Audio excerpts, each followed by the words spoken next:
Good morning बच्चों। देखो बच्चों, अपने जियोग्राफी पढ़ रहे थे और जियोग्राफी में अपने जो फर्स्ट बुक है मानव भूगोल के सिद्धांत, यह बुक अपने चल रही थी और इसमें अपने 5वां चैप्टर पढ़ रहे थे प्राथमिक क्रियाएं अर्थात प्राइमरी एक्टिविटीज।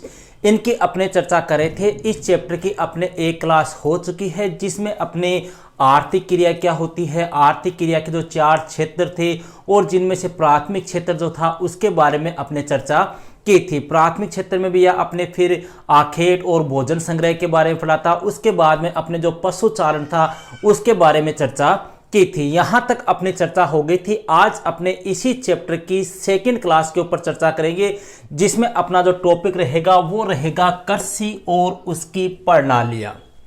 कृषि और उसकी प्रणालियां मतलब कृषि क्या होती है और किस किस प्रकार की कृषि विश्व में की जाती है, इनके ऊपर अपने चर्चा करेंगे। देखो भैया, यहां से जो मेन क्वेश्चन पूछते हैं वो इन कृषियों के अपने विशेषताएं पूछी जाती है कि कौन से क्षेत्र में कौन सी कृषि की जाती है, इस कृषि की प्रमुख विशेषता क्या होती है। जैसे मान लो रोपण कृषि की प्रमुख विशेषता क्या होती है, भूमध्य सागरीय कृषि की विशेषता क्या होती है, डेयरी कृषि की विशेषता क्या होती है। ठीक है, तो इस प्रकार के क्वेश्चन अपने यहाँ से पूछे जाते हैं। तो सबसे पहले बात करते हैं भैया अपने कृषि की। देखो, कृषि की प्रणालियां पढ़ने से पहले भैया कृषि क्या होती है, अपने सीधी भाषा में अगर किसी से बात करें तो अपने कह सकते हैं कि सर खेती करना कृषि है। ठीक है, खेती के साथ में पशुपालन करना वह भी कृषि है। ठीक है, लेकिन भैया अपने एक शाब्दिक अर्थ के आधार पर परिभाषा दे तो वो देखो क्या परिभाषा होती है। कृषि जो है इसे अपने अंग्रेजी में क्या कहते हैं, एग्रीकल्चर। और एग्रीकल्चर जो है भैया वो 2 शब्दों से मिलकर बना है, agri plus culture, agri plus culture जिसको बोलते हैं, एगर प्लस कल्ट्रा, इनसे मिलकर बना है एग्रीकल्चर। एगर का अर्थ होता है भैया कोई क्षेत्र, कोई जगह है या कोई जमीन या कोई भूमि, और कल्ट्रा का अर्थ होता है जुताई करना या उसको बोना, अर्थात किसी क्षेत्र विशेष की जुताई करना या बुआई करना, वही क्या कहलाता है, कृषि कहलाता है। कोई दिक्कत नहीं है। फिर बात करते हैं भैया कृषि प्रणालियां। कृषि प्रणालियां मतलब कृषि करने के तरीके या प्रकार। तो उसमें भी अपने सबसे पहला जो आता है वो होता है निर्वाह कृषि। देखो एक एक को समझना भैया, निर्वाह कृषि, निर्वाह का मतलब अपना जीवन बसर करने के लिए, मतलब ऐसी कृषि जो किस लिए की जाती है, परिवार के पालन पोषण के लिए की जाती है। मतलब अपने परिवार का पालन पोषण होना चाहिए, अपने परिवार का पेट पालने के लिए, अपने बीवी बच्चों का पेट भरने के लिए, उनको भोजन कराने के लिए जो कृषि की जाती है, मतलब अपना गुजर बसर करने के लिए जो कृषि की जाती है भैया, वह कौन सी कृषि होती है, निर्वाह कृषि होती है। समझ रहे हो आप। तो ये निर्वाह जो कृषि है भैया इसको 2 भागों में बांटा गया है। एक तो है आदिकालीन निर्वाह कृषि और दूसरी है गहन निर्वाह कृषि। ठीक है, ये सॉरी, इसको कई भागों में बांटा गया है। सबसे पहला जो आता है वो कौन सा है, अपने आदिकालीन निर्वाह कृषि। देखो इस वर्ड के ऊपर जाओ भैया, आदिकालीन निर्वाह कृषि। आदिकालीन मतलब बहुत समय पहले, प्राचीन समय में। तो सबसे पहली बात तो क्या हो गई, यह कृषि जो है वो सबसे प्राचीन कृषि है। आदिकालीन का मतलब सबसे प्राचीन हो गई। ठीक है, तो यह जो कृषि है वो कैसी हो गई, सबसे प्राचीन कृषि है भैया। इस कृषि को अपने स्थानांतरित कृषि, इसी को अपने झूम कृषि, इसी को अपने कर्तन दहन प्रणाली कृषि, इसी को शैलेश और बर्न कृषि भी कहा जाता है। देखो इस कृषि की खास बात क्या होती है, स्थानांतरित कृषि क्यों कहते हैं, क्योंकि भैया यह कृषि जो है वो किसी एक ही स्थान पर नहीं की जाती। अपने देखो क्या होता है, आदिवासी लोग या जनजातियां जो होती है भैया ये जंगलों में निवास करते हैं और ये क्या करते हैं, जंगल के एक छोटे से हिस्से को, छोटा सा हिस्सा ले लिया, वहां पर पेड़ पौधों को काट दिया और जो कचरा है उसको जला दिया। जलाने के बाद में वहां पे ये क्या करते हैं, कृषि करते हैं। 2-3 साल वहां पे कृषि करते हैं, फिर उस क्षेत्र को छोड़कर दूसरे स्थान पर चले जाते हैं, वहीं पर वही प्रक्रिया करते हैं, जंगलों को साफ करते हैं, जला देते हैं और वहां पर कृषि करते हैं। तो ये कृषि एक स्थान पर नहीं की जाती है, एक स्थान पर 3-4 साल कृषि की, फिर उस जगह को छोड़कर दूसरे स्थान पर चले गए, फिर तीसरे पर चले गए, इसलिए इसको स्थानांतरित कृषि कहते हैं भैया। कर्तन दहन प्रणाली इसलिए कहते हैं, कर्तन यानी काटना, दहन यानी जलाना, अर्थात काट कर जला दो फिर वहां पर क्या करो, कृषि करो, इसलिए इसको कर्तन दहन प्रणाली भी कहा जाता है। ठीक है। अब इसकी खास बात क्या होती है, देखो भैया, यह कृषि जो है वो परिवार की सहायता से की जाती है, परिवार के जो लोग होते हैं वही ये कृषि कहते हैं, ठीक है। दूसरी बात, यह बिना उर्वरकों के, बिना उर्वरक मतलब बिना खाद खूद, कोई ऐसे नहीं है कोई यूरिया खाद है, कोई बैक्टीरिया है, कोई कीटनाशक है, कुछ नहीं होता है इसमें, ठीक है। जंगलों में करते हैं, आदिवासी द्वारा की जाती थी प्राचीन समय में, तो ये बिना उर्वरकों के की जाती है। और उसमें जो औजार काम में लेते हैं वो भी कैसे होते हैं, प्राचीन औजार होते हैं, परंपरागत औजार होते हैं जो प्राचीन समय में काम आते थे। और यह कृषि जो है वो भी किस लिए की जाती है, परिवार के भरण पोषण के लिए की जाती है। और इसमें जो खेत होते हैं वो कैसे होते हैं, अस्थायी होते हैं। क्यों? क्योंकि अभी मैंने क्या बताया आपको कि एक ही जगह पर स्थायी रूप से निवास न करके यह कृषि की जाती है। लोग घूम घूम के ये खेती करते, 2-3 साल यहाँ कर लिए, फिर दूसरे स्थान पर चले गए, फिर तीसरे स्थान पर चले गए। अब देखो भैया, यहाँ पर कई बार एक क्वेश्चन भी आता है कि यह जो कृषि है ना, अपने कौन सी कृषि, आदिकालीन निर्वाह कृषि, इसको स्थानांतरित, झूम, कर्तन दहन, श्लेष और बर्न कृषि तो कहते ही कहते हैं। लेकिन उष्णकटिबंधीय जो क्षेत्र है भैया, वहां पर उष्णकटिबंधीय क्षेत्र का मतलब अपने कर्क और मकर रेखा के बीच का जो क्षेत्र है भैया, समझ रहे हो, कर्क और मकर रेखा के जो बीच का क्षेत्र आएगा वह कौन सा क्षेत्र हो गया, उष्णकटिबंधीय क्षेत्र। तो उष्णकटिबंधीय क्षेत्रों में इस कृषि को अलग अलग नामों से पुकारते हैं।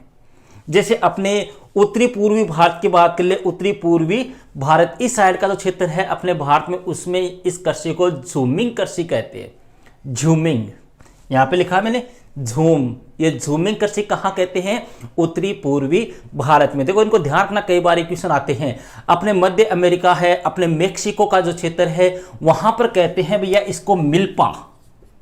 क्या कहते हैं, मिल्पा। क्लियर है। इसके अलावा अपने जो मलेशिया है, इंडोनेशिया है, वहां का जो क्षेत्र है वहां पर इस कृषि को अपने लदान के नाम से जाना जाता है। तो ये 2-3 नाम आपको ध्यान रखने हैं, झूमिंग, मिल्पा और लदान, कोई दिक्कत नहीं है। यह हो गई भैया अपने पहले कृषि, आदिकालीन निर्वाह कृषि। दूसरी कृषि की बात करते हैं भैया, गहन निर्वाह कृषि। गहन निर्वाह कृषि, देखो इस वर्ड से आ जाओ, वर्ड पे पकड़ो भैया। गहन मतलब ज्यादा क्षेत्र में, जाडी जाडी। तो यहां पर मतलब क्या हो गया कि यह कृषि किस लिए की जाती है, ज्यादा से ज्यादा उत्पादन हो, अधिक से अधिक उपज पैदा हो, इसके लिए यह कृषि की जाती है।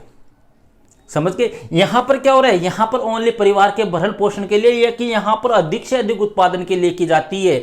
ध्यान देना भैया, यह कृषि जो है, इस कृषि को आगे जाके 2 भागों में बांटा गया है। किसको, गहन निर्वाह कृषि को। पहला भाग कौन सा हो गया अपने, चावल फरदान गहन निर्वाह कृषि। और दूसरा भाग कौन सा है, चावल रहित गहन निर्वाह कृषि। सीधा सा समझ लो भैया, चावल फरदान मतलब इस कृषि में मेन फसल कौन सी हो गई, चावल हो गई। दूसरी चावल रहित मतलब इसमें कौन सी हो गई, चावल नहीं है, इसके अलावा अन्य फसलें हैं। बस इतना ध्यान रख लो, बाकी और छोटी मोटी बातें देखो। चावल फरदान गहन निर्वाह कृषि, इसमें भैया खेतों का आकार जो है वो कैसा होता है, छोटा होता है, ठीक है। और प्रमुख फसल जो होगी वह कौन सी होगी, चावल ही होगी, क्योंकि क्या लिखा हुआ है, चावल फरदान मतलब मेन फसल, प्रधान फसल कौन सी है, चावल है। क्लियर है। आगे देखो, इसमें किसान और उसका पूरा परिवार कार्य करता है और मानव श्रम भी क्या लगता है, ज्यादा लगता है। मतलब गहन कृषि हो गई, ज्यादा उत्पादन के लिए हो गई, तो उसमें ज्यादा पूरा परिवार कार्य करेगा, अधिक से अधिक मेहनत करनी पड़ेगी, ठीक है। इसमें कैसी खाद, गोबर की खाद और हरी खाद का प्रयोग किया जाता है। मतलब गाय भैंसों का जो गोबर होता है उसका प्रयोग किया जाता है। और इसमें उत्पादन जो होगा वो कैसा होगा, अधिक होगा, क्योंकि गहन है ये। समझ रहे हो आप, गहन निर्वाह कृषि में क्या हो रहा है, ज्यादा से ज्यादा उत्पादन तो किया जाता है, तो इसमें उत्पादन क्या होगा, ज्यादा होगा। आगे देखो, दूसरी कौन सी आ रही है भैया, चावल रहित गहन निर्वाह कृषि। चावल रहित मतलब इसमें किसकी कृषि नहीं है, चावल या धान की कृषि नहीं है, ठीक है। देखो तो फिर इसमें कौन सी कृषि आ गई, आपके गेहूं है, सोयाबीन है, आपके जवार है, अपने जौ है, अपने बाजरा है, ऐसी कृषि किसमें आएगी, चावल रहित गहन निर्वाह कृषि में। अब ये कृषियां कहां पर की जाती है भैया, यह उन क्षेत्रों में की जाती है जहां वर्षा क्या होती है, 100 सेंटीमीटर से भी कम होती है। कितनी सेंटीमीटर, 100 सेंटीमीटर से कम वर्षा वाले क्षेत्रों में यह कृषि की जाती है। और इस कृषि के लिए किसकी आवश्यकता पड़ती है, सिंचाई की आवश्यकता पड़ती है। क्लियर है। अब आ रही है भैया तीसरी मेन कृषि जो कई बार आपके एग्जाम में पूछी जाती है, ज्यादातर अपने एग्जाम में आता है भैया। कौन सी कृषि है? रोपण कृषि। कौन सी हो गई? रोपण। अब यार रोपण का मतलब आप देखते हो कई बार अपने क्या करते हैं, कई फसलों की छोटी छोटी पौध होती है, उन पौध को क्या करते हैं अपने जमीन में रोपते ही तो है ना, जमीन में लगाते नहीं है क्या? जैसे कई बार अपने प्याज की पौध है, कोई सब्जी की पौध है, वो लगाते हैं नहीं लगाते? तो ऐसी कृषि जिनकी पौध लगाकर जिनकी खेती की जाती है वह कौन सी होगी? रोपण कृषि होगी। समझ रहे हो? देखो इसमें यह कृषि कैसे क्षेत्रों में की जाएगी? बड़े आकार वाले क्षेत्रों में होगी। मतलब जो अधिक जमीन वाले क्षेत्रों में, अधिक बड़े खेतों में यह कृषि की जाती है, अधिक भूभाग के ऊपर यह कृषि की जाती है। और इसके लिए अधिक भूभाग में की जाएगी तो भैया पूंजी भी क्या लगेगी? अधिक लगेगी, और श्रमिक भी क्या लगेंगे? अधिक लगेंगे। देखो ध्यान रखना, यहां पर इनकी विशेषताएं पूछी जाती है। समझ रहे हो? कोई दो रोपण फसलों के नाम बताते हुए इनकी प्रमुख विशेषताएं बताइए, या रोपण कृषि क्या है, रोपण कृषि की प्रमुख विशेषताएं व फसलों के नाम लिखिए। इस प्रकार के क्वेश्चन अपने पूछे जाते हैं। समझ रहे हो आप? तो देखो बड़े आकार में की जाएगी, बड़े आकार में करेंगे तो भैया अधिक पूंजी की आवश्यकता होगी, और बड़ा क्षेत्र होगा तो श्रमिक या मजदूर भी ज्यादा चाहिए। ठीक है। इसके अलावा इसमें भैया तकनीकी और वैज्ञानिक विधियों का भी क्या किया जाता है? प्रयोग किया जाता है, ताकि अधिक से अधिक क्या हो सके? उत्पादन हो सके। क्लियर है।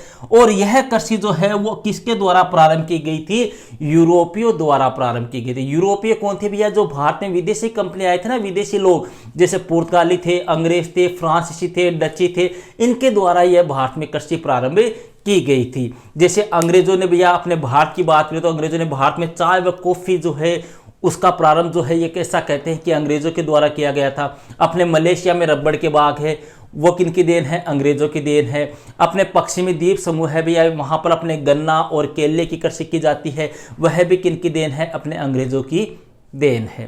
तंबाकू है, तंबाकू भैया पुर्तगालियों की देन है। तो ये सब कौन थे? यूरोपीय थे। इनके द्वारा इस कृषि का क्या किया गया था? प्रारंभ किया गया था। इसमें प्रमुख फसलें देखो भैया, चाय है, कॉफी है, कोको, कपास, गन्ना, केले, पाइनएप्पल, ये प्रमुख क्या है? रोपण फसलें हैं। तो आपको छोटा क्वेश्चन ऐसे ही पूछ सकते हैं कि कोई 2 या 4 रोपण कृषि या रोपण फसलों के नाम बताइए। अब यहां पर ध्यान देना भैया, कॉफी, इसको थोड़ा सा देखना। कॉफी जो है भैया, इसके बागों को अपने ब्राजील में किस नाम से पुकारते हैं? फेजेंडा के नाम से जाना जाता है। ये क्वेश्चन कई बार पूछा हुआ है, थोड़ा सा ध्यान रखना। कॉफी के जो बाग होते हैं उनको ब्राजील में क्या कहते हैं? अपने फेजेंडा कहते हैं। यहां तक कोई दिक्कत नहीं है। अब बात करते हैं भैया नंबर 4, विस्तृत वाणिज्य अनाज कृषि। विस्तृत वाणिज्य अनाज कृषि। देखो भैया यह कृषि कहां होती है? इसमें खास बात क्या होती है? देखो वर्ड पे आओ भैया। विस्तृत, विस्तृत का मतलब ज्यादा क्षेत्र में, वाणिज्य अनाज कृषि मतलब ज्यादा क्षेत्र में व्यापार के लिए जो अनाज की कृषि की जाती है। समझ रहे? वह कौन सी कृषि होगी? विस्तृत वाणिज्य अनाज कृषि। कोई दिक्कत नहीं है भैया। यह कृषि जो है वो अपने बात करें तो मुख्य रूप से जो मध्य अक्षांश के अर्ध शुष्क क्षेत्र होते हैं, ठीक है, मध्य अक्षांश के जो अर्ध शुष्क क्षेत्र है जहां पर वर्षा कम होती है, उन क्षेत्रों में यह कृषि की जाती है। जैसे अपने यूरेशिया का स्टेपी क्षेत्र है, इसके अलावा अपने उत्तरी अमेरिका का प्रेरी क्षेत्र है, अर्जेंटीना है, दक्षिण अफ्रीका है, ऑस्ट्रेलिया का डाउन्स है, वहां पर यह कृषि की जाती है। इस कृषि में भैया प्रमुख फसल जो होती है वह कौन सी होती है? गेहूं होती है। समझ गए?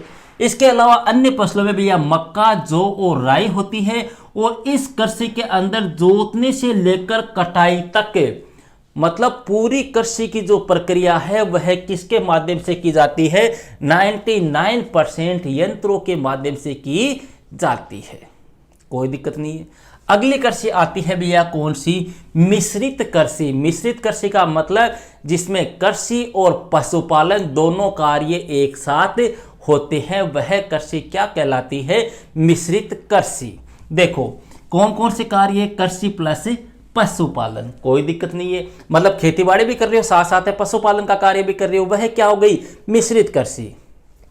देखो इसमें प्रमुख फसलें भी या गेहूं, जौ, राई, मक्का और चारे की फसल। क्यों? क्योंकि पशुपालन कर रहे हो तो पशुपालन करने के लिए आपको चारे की आवश्यकता होगी, तो यहां पर अपने चारे की कृषि भी की जाती है। प्रमुख पशु कौन से पाले जाते हैं? अपने भेड़ है, अपने सूअर है, अपने मवेशी है, कुक्कर है, ऐसे प्रमुख पशु पाले जाते हैं। अब इसकी भी भैया कुछ विशेषताएं होती है, लगभग देखो सेम सी विशेषताएं है। मिश्रित कृषि हो गई तो इसका मतलब इसमें ना तो खेत ज़्यादा बड़े होंगे ना ज़्यादा छोटे होंगे, अर्थात मध्यम आकार के खेतों में यह कृषि की जाती है। और इसमें भी यह कृषि और पशुपालन का कार्य, दोनों कार्य एक साथ हो रही है। इसका मतलब इसमें पूंजी भी क्या लगेगी? अधिक लगेगी, अधिक पूंजी की आवश्यकता होती है। इसके अलावा यह इसमें अपने रासायनिक खाद का उपयोग किया जाता है। इसके अलावा अपने कह सकते हैं कि इसमें कुशल कृषकों की आवश्यकता होती है, मतलब अनुभवी कृषक जो होते हैं, अनुभवी किसान जो होते हैं, उनके द्वारा यह कृषि की जाती है। कोई दिक्कत नहीं है। नंबर 6 डेयरी कृषि, डेयरी फार्म कृषि अपने जिसको बोलते हैं डेयरी, ठीक है, उस कृषि की अपने बात करते हैं। देखो भैया इस कृषि में पशुओं को दूध के लिए क्या करते हैं?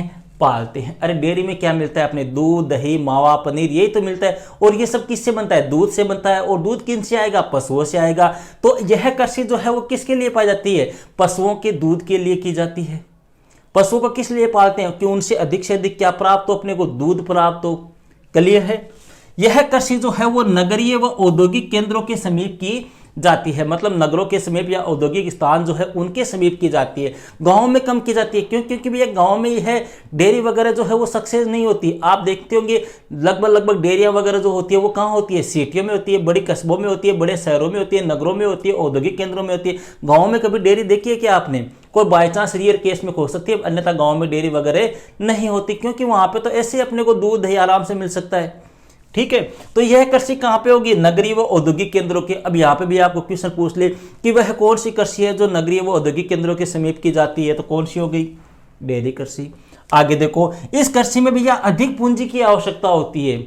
अधिक पूंजी क्यों चाहिए? क्योंकि जो पशु होते हैं भैया, उन पशुओं के रहने, खाने पीने, उनकी व्यवस्था करनी पड़ती है। छप्पर वगैरह है, चारा है या यंत्र है, उनकी व्यवस्था करनी पड़ेगी। इसके साथ साथ पशुओं के स्वास्थ्य, उनके प्रजनन, नस्ल सुधार पर भी क्या दिया जाता है? इस कृषि में विशेष ध्यान दिया जाता है। इस कृषि के भैया 3 प्रमुख क्षेत्र हैं, उनके नाम आपको ध्यान रखने हैं। कितने क्षेत्र हैं?